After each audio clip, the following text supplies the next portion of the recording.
अध्याय 320 एक जीवन रक्षक पुआल। ये कैसे हो सकता है? लिनहे ने पीड़ा के कारण अपना मुंह ढक लिया और खुद को आवाज निकालने की अनुमति नहीं दी। उसके आंसुओं ने तुरंत उसके हाथ को गीला कर दिया और उसके कानों में घंटियां बजने लगी, जिससे वह कुछ भी सुनने में असमर्थ हो गई। मेइशू ने अपनी आंखें खोली और इत्मीनान से लिनहे की दहती अभिव्यक्ति का आनंद लिया।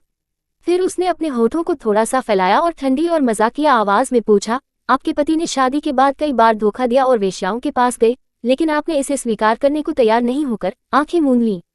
अब जब आप सब कुछ जानते हैं तो आप क्या करने की योजना बना रहे हैं? लिन उसने निराशा से उसकी ओर देखा। उसकी पलकें निराशा के आंसू के रूप में कांप रही थी। आप कौन हैं? आप मेरे परिवार के बारे में इतना कैसे जानते हैं? मेइशू ने भौहें उठाई और निर्दयतापूर्वक उपहास किया। जैसा कि आप जानते हैं, लिन शहर के लोग या तो अमीर हैं या प्रतिष्ठित हेनराइल डिस्ट्रिक्ट में रहने वाला कोई भी व्यक्ति संपन्न होना चाहिए। जब तक मैं भुगतान करने को तैयार हूँ, स्वाभाविक रूप से ऐसे लोग होंगे जो जांच करने और वह सब कुछ जानने के इच्छुक होंगे जो मैं जानना चाहता हूँ। लिनहे ने सिसकते हुए अनिच्छा से उसका स्पष्टीकरण स्वीकार कर लिया। तो तुमने गलत इरादे से मुझसे संपर्क किया है ना? क्या अंदर की वह औरत भी मेरे पति को बहकाने की आपकी चाल में से एक है? मेइशू ने अपनी भौहें सिकोड़ ली, फिर अचानक उसे एक कमरे का चाबी काट दिया और एक अलग सवाल का जवाब दिया। क्या आप अंदर जाकर देखना चाहते हैं कि वे क्या कर रहे हैं? कमरे से अस्पष्ट आवाजें तेज होती जा रही थीं। लेन उसने सख्ती से अपना सिर हिलाया, दीवार के सहारे झुकते हुए जाने की इच्छा का विरोध किया। जैसे ही उसने अपने पति की बातें सुनी, उसके शरीर से सारी शक्ति निकल गई। अगर वह दीवार को नहीं पकड़ती तो शायद फर्श पर गिर जाती। मेइशू ने शून्य भाव से उससे जाते हुए देखा, लेकिन उसे रोकने की कोई कोशिश नहीं की। हालांकि उसने पीछे से लगातार सवाल किया, तुम किस बात से डरते हो? अगर तुम अब वापस जाओ और कुछ भी न सुनने का नाटक करो तो क्या वह तुम्हें धोखा नहीं देगा? क्या वह तुम्हें किसी दूसरे आदमी के पास नहीं छोड़ देगा? लिन का शरीर अचानक कांपने लगा और दर्द उस पर हावी हो गया, जिससे उसे झुकने और अपने दर्द वाले पेट को पकड़ने के लिए मजबूर होना पड़ा। उसका फिगर खराब और अस्त व्यस्त हो गया। मैं क्या कर सकता हूँ? मुझे नहीं पता कि क्या करना है। उसका दम घुट गया, उसके आंसू बह निकले और फर्श पर बड़े बड़े गड्ढे बन गए। मेइशू धीरे धीरे उसके पास आए। उसकी आवाज हमेशा की तरह ठंडी थी। आप वास्तव में किससे डरते हैं? क्या आप डरते हैं कि यदि आप उसे छोड़ देंगे तो आपके पास जीवित रहने का साधन नहीं होगा? नहीं, लिनहे ने बेबसी से अपना सिर हिलाया। मेइशू ने आगे कहा, मैंने आपकी जांच की है। आप वित्त में डिग्री के साथ एक विश्वविद्यालय स्नातक हैं। विश्वविद्यालय में अपने समय के दौरान आपकी मुलाकात झो उनान से हुई, जो एक बार में काम करता था। आपको पहली नज़र में प्यार हो गया और स्नातक होने के बाद आपने उससे शादी कर ली। आपने उसके लिए अपना पेशा भी छोड़ दिया, कार्यबल में प्रवेश न करने और पूर्णकालिक गृहिणी बनने का विकल्प चुना। लेकिन आपका वैवाहिक जीवन खुशहाल नहीं था। इसे रोक। लिनहे का चेहरा दर्द से भर गया था क्योंकि उसने अपने कान बंद कर लिए थे और लगातार बड़बड़ा रही थी। मेइशू ने अपने हाथ दूर कर दिए और बोलना जारी रखा, आपकी और झो उनान की शादी को कुछ समय हो गया है, लेकिन आपके कोई बच्चे नहीं हैं। चिकित्सा परीक्षणों के बाद ये पता चला कि आप स्वाभाविक रूप से बांझ हैं। तब से झो उनान का आपके प्रति रवैया काफी बदल गया है और उसने आपका शारीरिक शोषण करना शुरू कर दिया है। उसकी माँ ने भी आपका अपमान किया और शारीरिक हमला किया, लेकिन आपने हमेशा माना कि यह आपकी गलती थी, इसलिए आपने कभी विरोध नहीं किया। कृपया रुकें, मैं आपसे विनती करता हूँ, कृपया। मेइशू ने अपने हाथ छुड़ाए और अपने सामने रोती हुई महिला को दया से देखा। आपसे मिलने से पहले मैंने एक सपना देखा था। एक सपना। लिनहे इतना रोई थी कि उसकी सोचने की क्षमता ही खत्म हो गई थी। उसने अपना सिर झुकाते हुए मशीनी तरीके से पूछा। मेइशू की निगाहें धीरे धीरे दूर होती गईं। हाँ, सपने में तुम्हारी तरह ही एक लड़की थी। वह अपने परिवार को पसंद नहीं थी और मानती थी कि सब कुछ उसकी गलती थी। उसने सभी को खुश करने की बहुत कोशिश की, लेकिन उसके पिता ने उसकी शादी एक परपीड़ित आदमी से कर दी। और तब लिनहे ने रोना बंद कर दिया और धीमी आवाज में पूछा। मेइशू ने शांति से उत्तर दिया, फिर वह मर गई, यातनाएं देकर मार डाला गया। उस आदमी के पास कोई पुरुष क्षमता नहीं थी, इसलिए वह अपनी परपीड़ित इच्छाओं को पूरा करने के लिए उसे हर दिन पीटने में आनंद लेता था।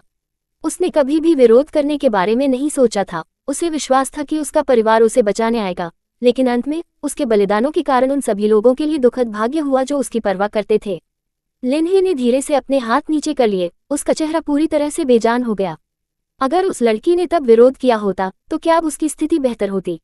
शायद वह ऐसा करेगी या शायद वह नहीं करेगी, मेइशू ने स्पष्ट रूप से जवाब दिया। उस लड़की को कभी भी कॉलेज जाने का अवसर नहीं मिला और उसके प्रतिरोध के कारण शायद और अधिक क्रूर पिटाई हुई, या शायद उसने उस आदमी को मार डाला होता और भगोड़े का जीवन जिया होता, लेकिन किसी ने उसे दोबारा धमकाने की हिम्मत नहीं की होती। लेकिन दोनों रास्ते बंद थे। लिन उसने गंभीरता से सोचा। वह चाहती थी कि कोई लड़की की मदद के लिए आ सके, उसे इस अपरिहार्य दलदल से बाहर निकलने में मदद कर सके और उसे एक बेहतर तीसरा विकल्प दे सके। दुर्भाग्य से उस लड़की को कोई उद्धारकर्ता नहीं मिला और उसने अपना बहुमूल्य जीवन खो दिया। लिन मरना नहीं चाहता था, उसे एक जीवन रक्षक तिनके की जरूरत थी। अध्याय 321 जागृति और प्रतिरोध। मेइशू का आत्मविश्वासपूर्ण आचरण लिनहे की अस्त व्यस्त स्थिति के बिल्कुल विपरीत था। हालांकि मेइशू आखिरकार एक कम उम्र की बच्ची थी। लिनहे को एक बार फिर कमरे का कुंजी कार्ड प्रस्तुत किया गया। क्या आप अंदर जाना चाहेंगे? मेइशू ने उसकी ओर उम्मीद से देखा। इस बार लिनहे को अप्रत्याशित रूप से अपने भीतर दृढ़ संकल्प की वृद्धि महसूस हुई। वह एक फंसी हुई मछली की तरह बनने का प्रयास करना चाहती थी जो लंबे समय से संघर्ष कर रही थी लेकिन अभी भी समुद्र में तैरने का प्रयास कर रही थी। पलक झपकते ही उसके दिमाग में अनगिनत विचार कौंध गए और जब उसे होश आया तो उसने कमरे का चाबी कार्ड कसकर पकड़ रखा था। मेइशू ने संतुष्ट मुस्कान दिखाई। ये सही है, उन्हें काम करते हुए पकड़ना उस आदमी से छुटकारा पाने का पहला कदम है। बहादुर बनो और आगे बढ़ो, चाहे कुछ भी हो जाए मैं यही रहूंगा। एक पल में लिनहे को अपने भीतर बहुत साहस मिला।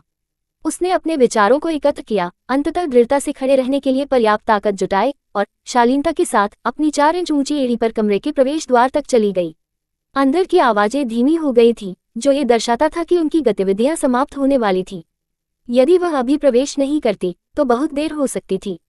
एक गहरी सांस लेते हुए लिनहे ने निर्णायक रूप से कमरे के कुंजी कार्ड को स्वाइप किया और उसका उपयोग दरवाजा खोलने के लिए किया। वह कमरे में घुसी और बोली, झो नान, तुम मेरी पीठ पीछे किसी अन्य महिला के साथ सोने की हिम्मत कर रहे हो। सभी बिस्तर पर पड़ी नंगी महिला ने खुद को ढकने के लिए जल्दी से एक चादर उठा ली। कैसे, तुम यहाँ कैसे आए? जब झो नान ने लिनहे को देखा तो वह अचंभित हो गया और जल्दी से बिस्तर से कूद गया, फर्श से अपनी पैंट उठाए और उसे पहनने का प्रयास किया। हालांकि इस सब के लिए बहुत देर हो चुकी थी। मेइशू ने अपना फोन पकड़कर मुस्कुराते हुए दृश्य रिकॉर्ड किया। हे भगवान, ये सुंदरता काफी अच्छी लग रही है। तुम्हें ऐसे फूहड़ आदमी में दिलचस्पी कैसे हो गई? मुझे बताओ, उसने तुम्हारे साथ रहने के लिए तुम्हें कितना भुगतान किया? वह बहुत कंजूस है। वह तुम्हें कितना भुगतान कर सकता है? आखिर आप हैं कौन? झो नान ने चिढ़कर कहा और उसका फोन छीनने का प्रयास किया। मेइशू अपनी बात पर अड़ी रही क्योंकि लिन वह पहले से ही उसके सामने खड़ा था। आप पहले जाइए, मैं इसे स्वयं संभाल सकता हूँ। ठीक है, सभी सबूत वैसे भी दर्ज हैं। मेइशू ने अपना फोन दूर रख दिया और बिना किसी हिचकिचाहट के चली गई। गुस्से में झो नान ने उसके पीछे अपने पैर पटक दिए और अपना गुस्सा निकालने के लिए लिनहे के चेहरे पर थप्पड़ मारने की कोशिश की, लेकिन इस बार लिनहे ने उसे अपने रास्ते पर नहीं आने दिया। उसके लिए ये क्रिया बहुत परिचित थी। वह आसानी से उसके थप्पड़ से बच गई, बिस्तर पर पड़ी महिला की ओर इशारा किया और झो नान से सख्ती से पूछताछ की, वह कौन है?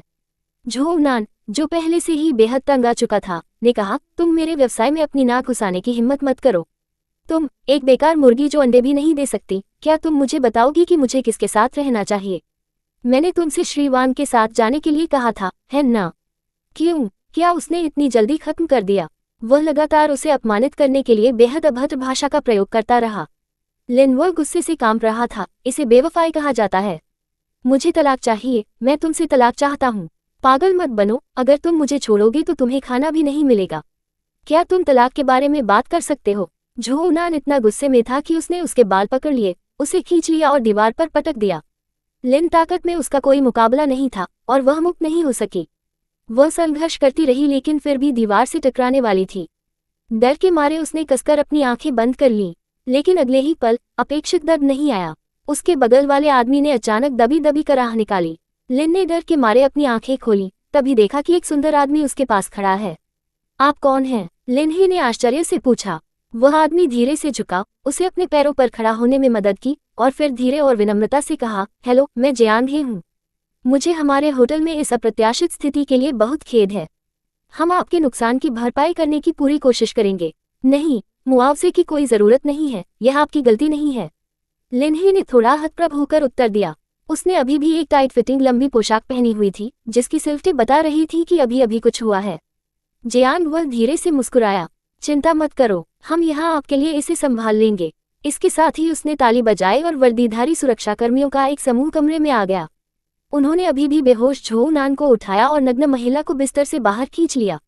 महिला पूरी तरह से सदमे में थी और पागलों की तरह व्यवहार कर रही थी। अपने बिखरे बालों के साथ वह एक सुरक्षा गार्ड की बांह से चिपक गई और चिल्लाने लगी, तुम क्या कर रहे हो? तुम मुझे कहाँ ले जा रहे हो? ये होटल वेश्यावृत्ति पर प्रतिबंध लगाता है। जियांग उन्होंने सुरक्षाकर्मियों को उन दोनों को बाहर फेंकने का निर्देश देने से पहले बिना किसी भावना के कहा। लिनही ने घटनाओं के ऐसे नाटकीय मोड़ की कभी उम्मीद नहीं की थी और घबराकर पूछा, अच्छा मेरे बारे में क्या? वे उसे भी बाहर नहीं फेंकेंगे, है ना? आप घायल हो गए हैं, मैं तुम्हें अस्पताल ले जाऊं तो कैसा रहेगा? जियांग ही ने विनम्रतापूर्वक सुझाव दिया।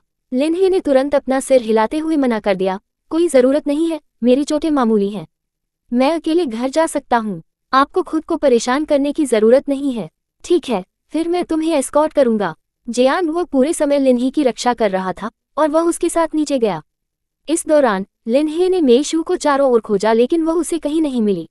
उत्सुकता से वह जियांग ही की ओर मुड़ी और पूछा, क्या तुमने अभी दरवाजे के बाहर एक युवा लड़की को देखा? वह मेरे साथ थी। ओह हाँ, मैंने उसे देखा, जियांग ही ने मुस्कुराते हुए उत्तर दिया। उसने आने और मदद करने के लिए हमसे संपर्क किया, लेकिन उसे कुछ काम करना था इसलिए वह जल्दी चली गई। अध्याय 322 पहचान उजागर। लिनही को संदेह था और वह व्यक्तिगत रूप से मेशू के साथ चीजों की पुष्टि करना चाहती थी। उसने मेशू को कॉल करने के लिए अपना फोन निकाला। जियांग ही ने धैर्यपूर्वक इंतजार किया, उसके चेहरे पर अभी भी मुस्कान थी, वह उसके कॉल करने का इंतजार कर रहा था। फोन से कई अधिसूचना टोन के बाद किसी ने अंततः दूसरी ओर से उत्तर दिया।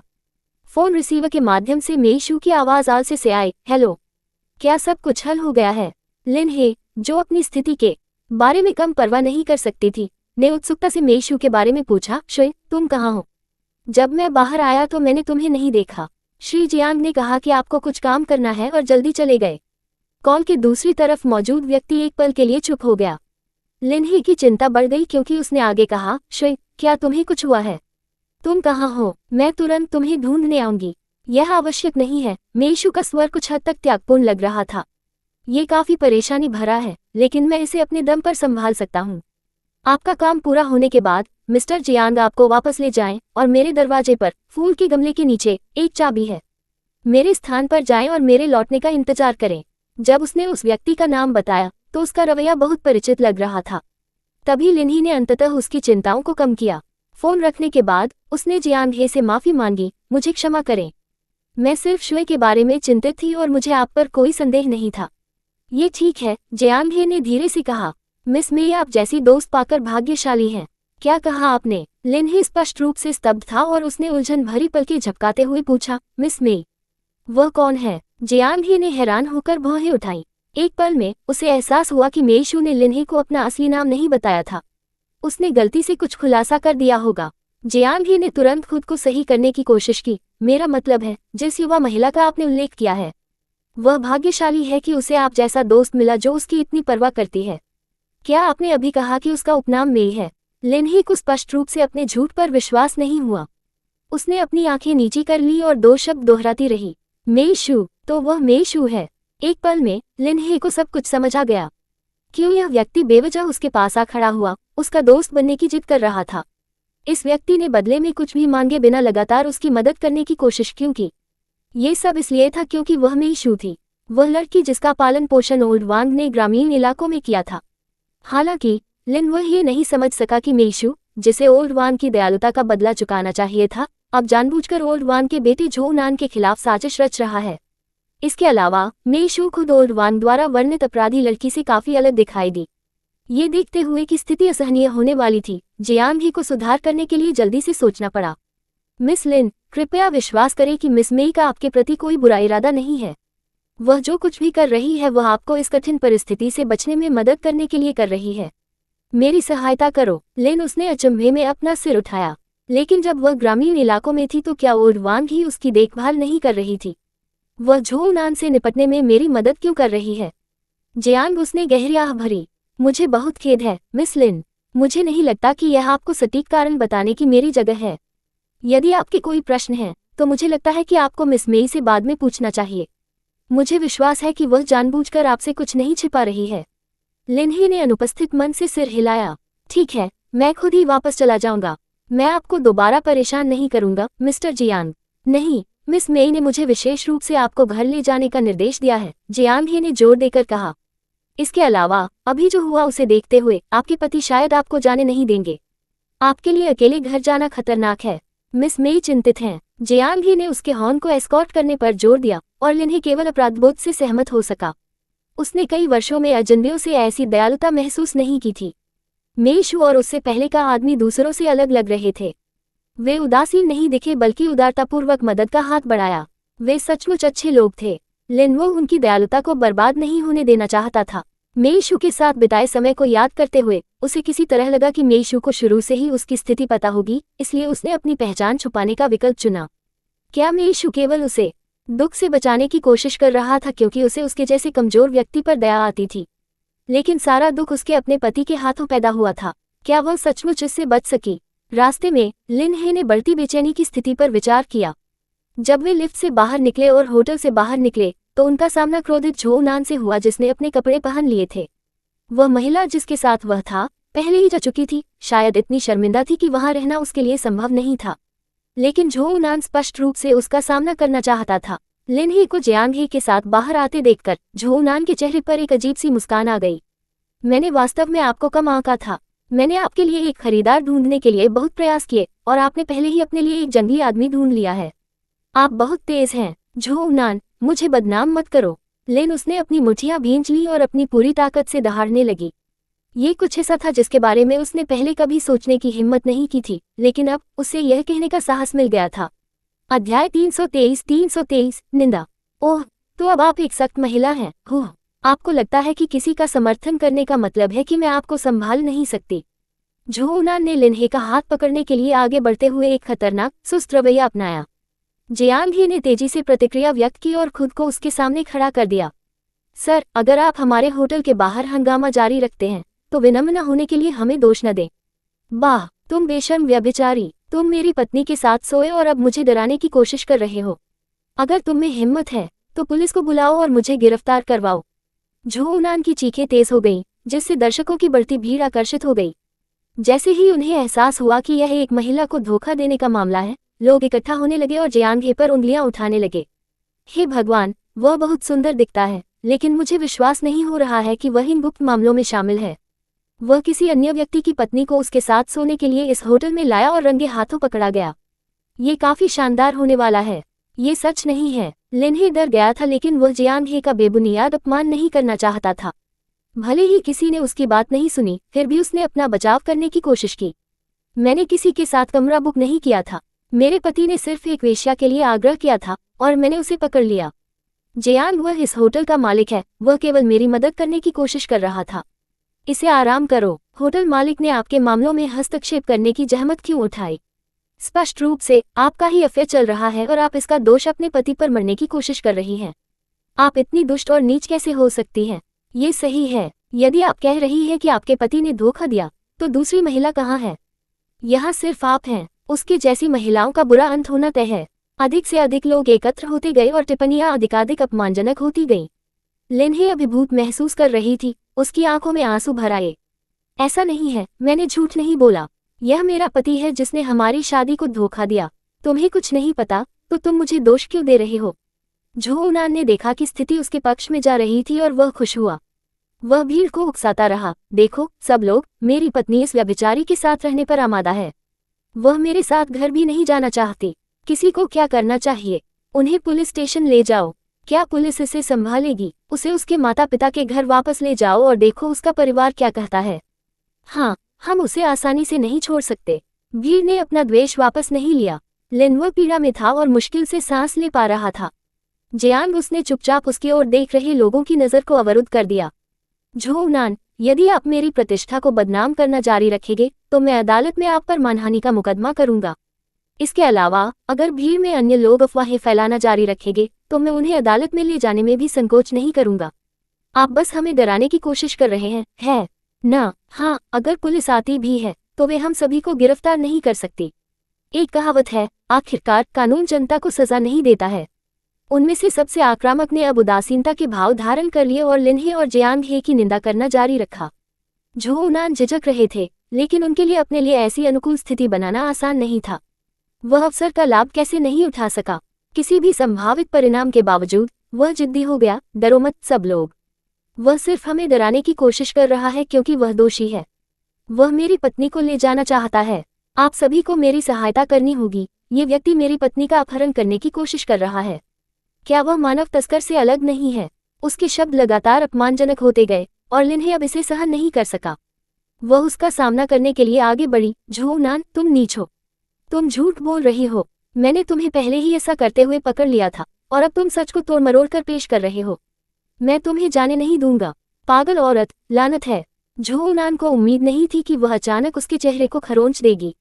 उसने अपने चेहरे से खून पोंछा और गुस्से में आकर लिन्ही को एक जोरदार तमाचा जड़ दिया। जियांग उसने जल्दी से लिन्ही को अपने पीछे खींच लिया और सुरक्षा को बुलाने के लिए अपनी वॉकी टॉकी का इस्तेमाल किया। क्या आप सभी मर चुके हैं? पुलिस से संपर्क करें। होटल के प्रवेश द्वार पर अशांति है। कॉपी करें। वॉकी टॉकी पर आवाज ने तुरंत प्रतिक्रिया दी। जब आसपास के लोगों ने सुना कि वास्तव में पुलिस को बुलाया जा सकता है तो उन सभी को चिंता होने लगी कि उन्हें गलत तरीके से फंसाया जा सकता है और कुछ लोग दूसरे विचार करने लगे। वास्तव में वे झो नान के न्याय के बारे में विशेष रूप से चिंतित नहीं थे, वे बस उत्साह में शामिल होना चाहते थे। अप्रत्याशित रूप से अब जब स्थिति बढ़ गई थी तो वे स्वाभाविक रूप से स्वयं इसमें फंसने को लेकर चिंतित थे। कुछ लोगों ने उसकी आंखें घुमाई और बिना ध्यान दिए वहां से खिसकने की कोशिश की, लेकिन सुरक्षा गार्ड बहुत तेज थे और उन्होंने तुरंत उन्हें घेर लिया। सुरक्षा प्रतिक्रिया देखकर झो नान समझ गया कि चीजें ठीक नहीं चल रही हैं। वह तुरंत जमीन पर बैठ गया और बहाना बनाकर बोला, उन्होंने मुझ पर हमला किया। वे अपनी स्थिति का फायदा उठा रहे हैं। अमीर लोग मेरी पत्नी को ले जा रहे हैं और उसे भ्रष्ट कर रहे हैं। ये कहाँ का न्याय है? यहाँ तक कि जियांग हे, जो हमेशा अच्छे स्वभाव का था, अब अपने गुस्से पर काबू नहीं रख सका। उन्होंने झो नान को घूर कर देखा और पास की सुरक्षाकर्मियों को निर्देश दिया, उन्हें यहीं रखो, किसी को भी जाने की अनुमति नहीं है। पुलिस कब आ रही है? अध्याय 324 विरोध करने का साहस। वे जल्द ही यहाँ आएंगे, एक सुरक्षा गार्ड ने तुरंत जवाब दिया। होटल पुलिस स्टेशन से ज्यादा दूर नहीं था, इसलिए प्रतिक्रिया समय अपेक्षाकृत तेज था। जैसे ही उसने बोलना समाप्त किया, दूर से सायरन बजता हुआ सुनाई दिया। अब झो नान भी, जो जमीन पर लेटा हुआ था और तमाशा बना रहा था, अचंभित और कुछ हद तक डरा हुआ था। वह जल्दी से उठा, अपने कपड़ों से धूल झाड़ी और लिन्ही के पास पहुंचा। मेरे साथ घर आओ, जब हम वापस आएंगे तो 11 तुमसे निपट लेंगे। नहीं, मैं तुम्हारे साथ नहीं जाना चाहता। लिन जब उसने उसकी कलाई पकड़ी तो वह आश्चर्यचकित रह गया और दर्द के कारण उसकी आंखों से आंसू बहने लगे। जियांग उसने तुरंत उसे दूर धकेल दिया। झो नान ने मौके का फायदा उठाया और जमीन पर ऐसे लेट गया जैसे उसे जियांग ही ने धक्का दे दिया हो। आउच, बहुत दर्द हो रहा है, मेरा कोक्सीक्स घायल हो गया लगता है। तुम्हें मुझे अस्पताल ले जाना होगा, तुम्हें भुगतान करना होगा, तुम्हें भुगतान करना होगा। झो नान, तुम बदमाश हो। लिन्ही जियांग हे की पकड़ से छूट गया, दौड़ा और अप्रत्याशित ताकत से झो नान का कॉलर पकड़ लिया। उसने उसे 170 पाउंड से अधिक वजनी व्यक्ति को जमीन से उठा लिया। लिन्हे, क्या आप विद्रोह करने की कोशिश कर रहे हैं? झो नान को अपने सामने अपरिचित महिला को घूरते हुए संदेह हुआ। लिन वह हमेशा उसकी उपस्थिति में विनम्र रहा था और उसने उसे कभी इतना क्रोधित नहीं देखा था। क्या सच में इस महिला को होटल के मैनेजर से प्यार हो गया? झो नान ने जितना अधिक इसके बारे में सोचा, वह उतना ही क्रोधित होता गया। उसने लिन्हे को पकड़ लिया और उग्रता से कहा, 11 हाथ, तुम्हें अपनी पहचान बनाओ। उसने लिन्हे पर प्रहार करने के लिए अपना हाथ उठाया, जैसा कि वह आमतौर पर करता था। लिन उसने सहजता से अपना सिर ढक लिया, लेकिन अपेक्षित झटका नहीं लगा। पुलिस की गाड़ी उनके पीछे सड़क पर खड़ी थी। रुकना। पुलिस तुरंत अपने वाहन से बाहर निकली और झो नान को खींच लिया, जो लिन्हे को मारने वाला था। फिर वे जियांग हे की ओर मुड़े और पूछा, क्या हो रहा है? जियांग हे ने पुलिस को स्थिति के बारे में संक्षेप में बताया। ये सुनकर भीड़ अचानक डर से पीली हो गई। उन्हें एहसास हुआ कि वे मूर्ख थे। वे पुलिस से माफी मांगने लगे। सर, हमें इस आदमी ने धोखा दिया है। हमारा इरादा परेशानी पैदा करने का नहीं था। हम इसमें शामिल नहीं हैं। क्या आप हमें जाने दे सकते हैं? हाँ, हम मदद कर ही रहे थे कि हमने देखा कि वह आदमी दावा कर रहा है कि उसकी पत्नी ने किसी दूसरे आदमी के साथ कमरा बुक किया है। हमें लगा कि हस्तक्षेप करना हमारा कर्तव्य है। ये सही है, हम एक अच्छा काम कर रहे थे। पुलिस ने उनके बहाने को नजरअंदाज करते हुए कहा, आप लोगों ने सार्वजनिक स्थान पर हंगामा किया है, इसलिए आप सभी हमारे साथ पूछताछ के लिए पुलिस स्टेशन आ रहे हैं। यहाँ रास्ते में उन्हें एहसास हुआ कि इस क्षेत्र में यातायात असामान्य रूप से भीड़भाड़ वाला हो गया है। जब वे यहाँ पहुंचे तो उन्हें पता चला कि ये लोग ही इकट्ठा होकर उपद्रव कर रहे थे, जिससे पूरी सड़क जाम हो गई थी। इस बार हमें उचित शिक्षा के लिए उन सभी को वापस पुलिस स्टेशन ले जाना चाहिए। मत करो अधिकारी, हम वास्तव में जानते हैं कि हम गलत थे। इन लोगों ने गुहार लगाए और संघर्ष किया। वे पुलिस स्टेशन नहीं जाना चाहते थे और उनका कोई आपराधिक रिकॉर्ड नहीं था, लेकिन पुलिस ने कानून के मुताबिक काम किया और इन आम नागरिकों ने विरोध करने की हिम्मत नहीं की। जल्द ही उन सभी को पुलिस की गाड़ियों में ले जाया गया। झोनान भी उनमें से थे। जियांग ही ने लिनहे को देखा, जो स्तब्ध दिखाई दे रहा था, उसके पास खड़ा था और धीरे से उसे आश्वस्त किया, डरो मत। वे लोग हमारे लिए गवाह के रूप में काम करेंगे और होटल के अंदर और बाहर दोनों जगह निगरानी कैमरे हैं। वह इससे इनकार नहीं कर पाएंगे और इस बार उन्हें निश्चित रूप से कानूनी परिणाम भुगतने होंगे। धन्यवाद। लिनहे ने हैरानी से उसकी ओर देखा, अभी भी पूरी तरह से समझ नहीं पा रहा था कि अभी क्या हुआ था। उसे विश्वास नहीं हो रहा था कि उसने पहले झोनान के प्रति ऐसा व्यवहार किया था, लेकिन उसे इसका जरा भी अफसोस नहीं हुआ। वास्तव में अंदर ही अंदर वह अजीब तरह से मुक्ति महसूस कर रही थी। ये पहली बार था जब उसने खुले तौर पर झोनान का सामना किया था और उसे सार्वजनिक रूप से ललकारा था। उसे कभी एहसास नहीं हुआ कि किसी के उत्पीड़न और हिंसा का विरोध करना उतना मुश्किल नहीं था जितना उसने सोचा था। ऊपर मेइशू और लूसी लगातार स्थिति का अवलोकन कर रहे थे। ऐसा तब तक नहीं हुआ जब तक पुलिस की गाड़ियां सड़क से दूर नहीं चली गईं। उन्होंने अपनी निगाहें हटा ली और एक दूसरे की ओर मुड़ गए। तो श्रीमानेलू कॉर्पोरेशन के प्रतिष्ठित अध्यक्ष लूसी को व्यक्तिगत रूप से एक होटल में काम का निरीक्षण करने की आवश्यकता थी। मेइशू ने शांत भाव से उससे पूछा। लूसी ने भौहें उठाईं। निस्संदेह, मैंने तुम पर बहुत बड़ा उपकार किया है। मेइशू ने ठंडे स्वर में जवाब दिया, आपकी मदद लेने के लिए थी। यदि आप कृतज्ञता का दावा करना चाहते हैं तो उससे पूछें, इसका मुझसे क्या लेना देना है। लिनहे की स्थिति वास्तव में आपकी चिंता का विषय है और मैंने हस्तक्षेप किया है। आपका मुझ पर एहसान है। लूसी ने चाय का एक घूंट लेते हुए तथ्यात्मक ढंग से कहा। मेइशू ने व्यंग्यपूर्वक पूछा, तो तुम्हें याद है कि मैंने तुम्हें पिछली बार क्या कहा था? ठीक है, मैंने स्पष्ट रूप से आपके अग्रिमों को अस्वीकार कर दिया और अब आपके कार्य। वह जानबूझकर पीछे हट गई, जिससे लूसी, जो शांत और शांत बनी हुई थी, कुछ हद तक असहज हो गई। अपना चाय का कप नीचे रखते हुए लूसी उसके करीब चला गया। वह नीचे झुका, उसके कान के पास झुका और फुसफुसाया, मेइशू, क्या तुम जानती हो कि तुमने मुझ पर जो एहसान किया है उसका बदला कैसे चुकाओगे? मेइशू ने उत्सुकतापूर्वक सुनने का आभास दिया और कहा, मुझे बताओ। धीमी, लगभग अश्रव्य आवाज में लूसी ने बड़बड़ाते हुए कहा, आमतौर पर मुझ पर किए गए एहसान का बदला चुकाने का मतलब बहुत अधिक कीमत चुकाना होता है। हालांकि मैं आपको एक विशेष अपवाद की पेशकश कर सकता हूँ। अध्याय 325, भावनाओं की स्वीकारोक्ति। मुझे नहीं लगता कि वह अपवाद है जो मैं सुनना चाहता हूँ। मेइशू ने अपनी झुलसती सांसों से बचते हुए अपना सिर थोड़ा घुमाया। लूसी की आंखों में वीरानी का एक क्षणिक निशान गुजर गया। मेरी गर्लफ्रेंड बनो, फिर मेरे लिए आपके साथ अच्छा व्यवहार करना स्वाभाविक है और आपको मुझे किसी भी चीज के लिए भुगतान करने की आवश्यकता नहीं होगी। मेइशू ने उसकी ओर तिरछी नजर से देखा, उसके होठों पर एक फीकी मुस्कान खेल रही थी। तुम्हें मुझमें ऐसा क्या पसंद है? बिल्कुल, क्या किसी को इस बारे में विशिष्ट होना चाहिए कि उन्हें किसी में क्या पसंद है? लूसी ने उत्तर दिया, उसकी आवाज भावनाओं से भरी थी। आखिरकार प्रेम अतार्किक होना चाहिए। हालांकि मेइशू ने इसे नहीं खरीदा। अगर किसी को पसंद करना पूरी तरह से अकारण है तो कोई यह विश्वास करेगा कि ऐसा स्नेह महज एक भ्रम है। क्या आप कह रहे हैं कि मेरा आपको पसंद करना एक भ्रम है? सांस की क्षणिक तकलीफ के साथ लूसी एक कदम पीछे हट गई। शायद आप नहीं जानते, लेकिन मैं पहले कभी किसी रिश्ते में नहीं रहा या किसी अन्य लड़की को पसंद नहीं किया। हालांकि अब मुझे यकीन है कि मैं वास्तव में आपको पसंद करता हूँ। ये बिल्कुल वह भ्रम नहीं है जिसका आप सुझाव दे रहे हैं। मेइशू ने हल्के से उपहास किया, क्योंकि आपके पास किसी को पसंद करने का अनुभव नहीं है, इसलिए आपकी भावनाओं को गलत समझने की संभावना अधिक है। तुम्हारे बारे में क्या तुमने कभी किसी को पसंद किया है? लूसी ने उसके शब्दों में अंतर को समझ लिया और तुरंत पूछा। मेइशू की आत्मविश्वासपूर्ण अभिव्यक्ति में एक छोटी सी दरार दिखाई दी, लेकिन उसने तुरंत इसे छुपा लिया। नहीं, तुम झूठ बोल रही हो। लूसी ने अपनी भावनाओं को समझ लिया कि उसने तेजी से अपनी भावनाओं को छिपा लिया है। उसके अंदर ईर्ष्या और आक्रोश पनप रहा था। मुझे बताओ, वह व्यक्ति कौन है? क्या तुमने कभी किसी को पसंद किया है? लू यान? शायद। लू यान नहीं, मेइशू ने तुरंत उत्तर दिया। उसने कहा, मुझे कोई पसंद नहीं आया, के बजाय लू यान नहीं। लूसी ने बेवजह राहत की सांस ली, लेकिन उसका मूड खराब बना रहा। फिर यह आदमी कौन है? मैं आपकी उम्र के किसी अन्य लड़के के बारे में नहीं सोच सकता जिसके साथ आप संपर्क में रहे हों। लूसी अचानक ठिठक गई, जैसे ही उसने ग्रामीण इलाकों में मेइशू के पिछले अनुभवों के बारे में सोचा। क्या ऐसा हो सकता है कि जब वह बहुत छोटी थी तब उसने किसी के सामने कबूल किया था? उसकी मुट्ठी भींच गई और उसे आराम मिला, क्योंकि उसे महसूस हुआ कि उसका मूड अब तक की सबसे निचले स्तर पर है। कोई फर्क नहीं पड़ता कि आपने पहले किसे पसंद किया है, जब तक आप साथ नहीं थे, आप मुझे फिर से पसंद करना शुरू कर सकते हैं। लूसी, तुम ये क्यों नहीं समझते कि शायद तुम सच में मुझे पसंद नहीं करते? मेइशू अपनी वर्तमान भावनात्मक स्थिति को स्पष्ट नहीं कर सकी।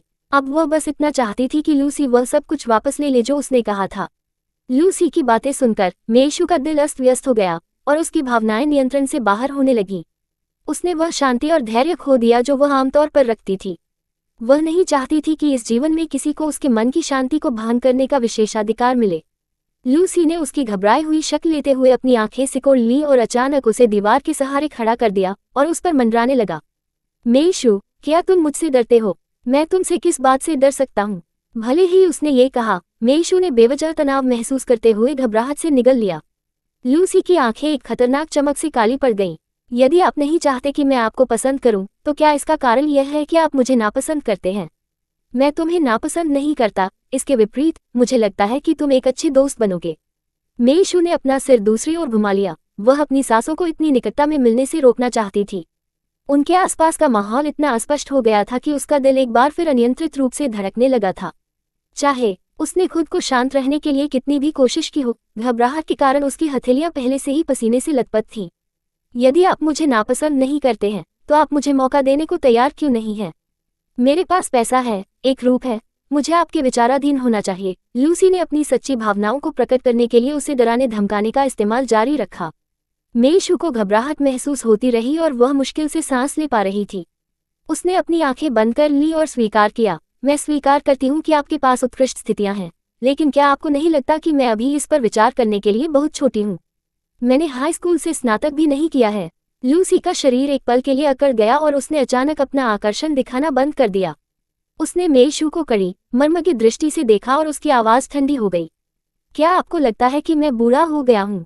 नहीं, तुम बूढ़े नहीं हो। वास्तव में तुम मुझसे बहुत बड़े नहीं हो, बस कुछ ही साल बड़े हो। हालांकि मैं अभी किसी रिश्ते के लिए तैयार नहीं हूँ, और जब मैं अभी भी कम उम्र का हूँ तो मैं आपके साथ रोमांटिक रिश्ते में कैसे आ सकता हूँ? मेशू को अचानक सही बहाना मिल गया। उसने उसकी ओर देखा, उसकी आंखें उज्ज्वल और दृढ़ थीं। लूसी ने अपनी अत्यधिक चमकदार आंखों को रोकने के लिए हाथ बढ़ाया।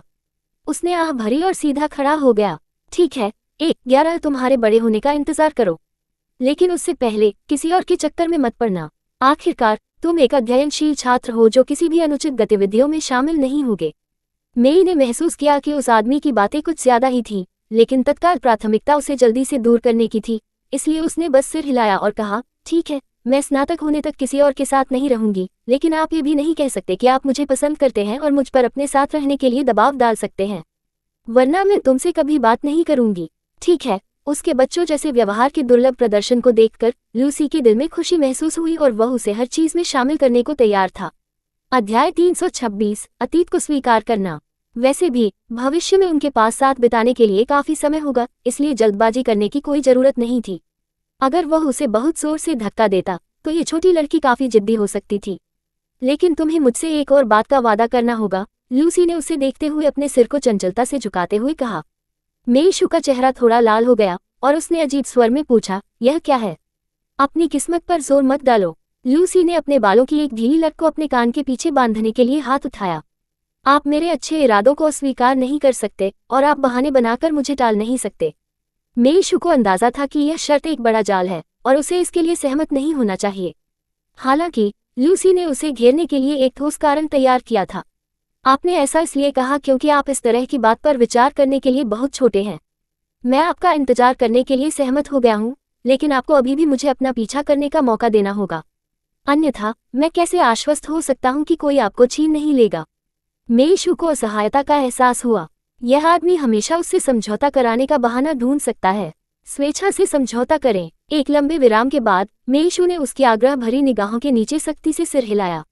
लूसी ने उसके सिर पर अपना हाथ रखा और उसके बालों को सहलाया। अच्छी लड़की, चलो मैं तुम्हें कुछ खाने के लिए बाहर ले जाऊंगा। नहीं, मुझे लिन्हे की जांच करनी होगी। मेशू को चिंता थी कि पुलिस स्टेशन में लिन्हे के साथ कुछ हो सकता है। जियान वो उसके साथ है, तुम्हें चिंता करने की जरूरत नहीं है। लूसी ने उसकी राय पूछे बिना उसे जबरदस्ती खींच लिया, केवल तभी उसका संघर्षशील हाथ छोड़ा जब वे कार में बैठे। उसकी उदास अभिव्यक्ति को देखकर लूसी की दिल की धड़कन धीमी हो गई और वह उसकी ओर थोड़ा और देखने से खुद को नहीं रोक सका। मेशू ने झुंझलाहट से उसकी ओर देखा। हम कहाँ खाने जा रहे हैं? लूसी मुस्कुराते हुए उसकी ओर मुड़ी। मैं तुम्हें कैंडल लाइट डिनर पर ले जाऊंगा। जब उन दोनों ने रात का खाना खत्म किया और अपार्टमेंट परिसर में लौटे तो स्ट्रीट लाइटें पहले से ही जल रही थी। मेशू अभी भी लिन्हे के बारे में थोड़ा चिंतित थी और उसने जल्दी से उसे फोन किया। उसे राहत देने के लिए जियान भी पहले ही लिनहे को उसके किराए के अपार्टमेंट में ले गया था। तभी मेईशू का दिल आखिरकार शांत हुआ। लूसी ने उसे गहराई से देखा। मैं हमेशा जानना चाहता था कि आप लिनहे की इतनी परवाह क्यों करते हैं। वे रिश्तेदार या दोस्त नहीं थे और लिनहे ओल्डवान की बहू भी थी। मेईशू को उसके बहुत करीब जाना ठीक नहीं लगा, लेकिन मेईशू ने उसके लिए बहुत कुछ किया। उसके परिवार के स्थान के नीचे एक अपार्टमेंट किराए पर लिया, हर दिन संयोगवश उससे टकराने का नाटक किया और उसके करीब आने की कोशिश की। उसने इसमें जितना प्रयास किया उससे पता चलता है कि उसका कोई गहरा उद्देश्य था। मेईशू एक पल के लिए चुप रही और फिर उसकी नज़र लूसी पर पड़ी। तुम एक आदमी हो और तुम नहीं समझोगे। आपका क्या मतलब है? लूसी को अपने विचारों से बाहर किए जाने का एहसास पसंद नहीं आया।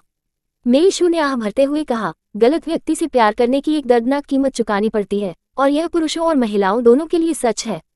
ये सिर्फ इतना है कि जब महिलाएं गलत आदमी से प्यार करती हैं तो उन्हें अधिक कीमत चुकानी पड़ती है। क्या आप समझती हैं? मैं समझता हूँ, लूसी ने गहरी आवाज में कहा। शायद आप नहीं जानते, लेकिन मेरी माँ को मेरे पिता ने धोखा दिया था, जिसके कारण उनका दुखद अंत हुआ। बिना किसी आधिकारिक दर्जा के उनकी मृत्यु हो गई। क्या लूली आपका जैविक भाई नहीं है? ये पहली बार था जब मेईशू को इसके बारे में पता चला। पिछली कहानी में जहाँ तक लू परिवार की बात है, वह केवल लुयान के अस्तित्व के बारे में जानती थी। उसने कभी नहीं सोचा था कि लूसी की पृष्ठभूमि भी त्रासदियों से भरी थी। हमारे पिता एक ही हैं, लूसी ने व्यंग्यपूर्ण मुस्कान के साथ समझाया। आप सोच सकते हैं कि मैं महिलाओं के दर्द को नहीं समझ पाऊंगा, लेकिन वास्तव में मैंने एक करीबी रिश्तेदार को खोने की पीड़ा का अनुभव किया है, जो गलत व्यक्ति से प्यार करने से कम दर्दनाक नहीं है। जैसे ही उसने बोलना समाप्त किया, उसने अचानक अपनी सीट बेल्ट खोल दी और उसके करीब झुक गया। वे दोनों लगातार अपनी सांसों में उलझे हुए थे। मेईशू, तुम्हें विश्वास करना होगा कि इस दुनिया में तुम्हारे बारे में मुझसे ज्यादा गंभीर कोई नहीं है। मेरी भावनाएं केवल खोखले शब्द नहीं हैं। उसकी टकटकी बहुत तीव्र थी, जिससे मेईशू घबरा गई और उसने हकलाते हुए जल्दी से अपनी सीट बेल्ट खोल दी। मैं घर जा रही हूँ।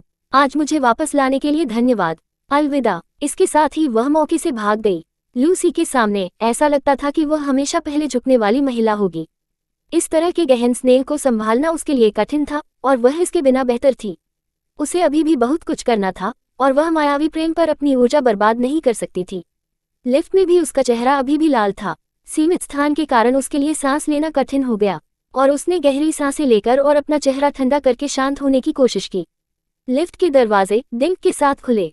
मेईशू अपना संयम वापस पाने की कोशिश कर रही थी, तभी अप्रत्याशित रूप से उसकी नज़र एक जोड़ी शत्रुतापूर्ण नजरों से पड़ी। लीजेन बिना उसे बताए अपने अपार्टमेंट के दरवाजे पर उसका इंतजार कर रही थी। मेईशू ने नाराजगी से भौहें चढ़ा लीं। आप यहाँ क्या कर रहे हैं? क्या हमारी पिछली मुलाकात से आपका मन नहीं भर गया? लीजेन अशुभ ढंग से मुस्कुराया। मेईशू, कल्पना कीजिए कि ओल्ड वान की क्या प्रतिक्रिया होगी यदि मैंने उसे बताया कि आप यहाँ रह रहे हैं। यह आदमी सचमुच परेशान करने वाला था। मेईशू ने भावहीन होकर उत्तर दिया, यदि आप उसे बताना चाहते हैं तो आगे बढ़ें, लेकिन मैं गारंटी नहीं दे सकता कि मैं क्या करूंगा। आप सभी लोगों में से सबसे अच्छी तरह से जानते हैं कि मैं क्या करने में सक्षम हूँ।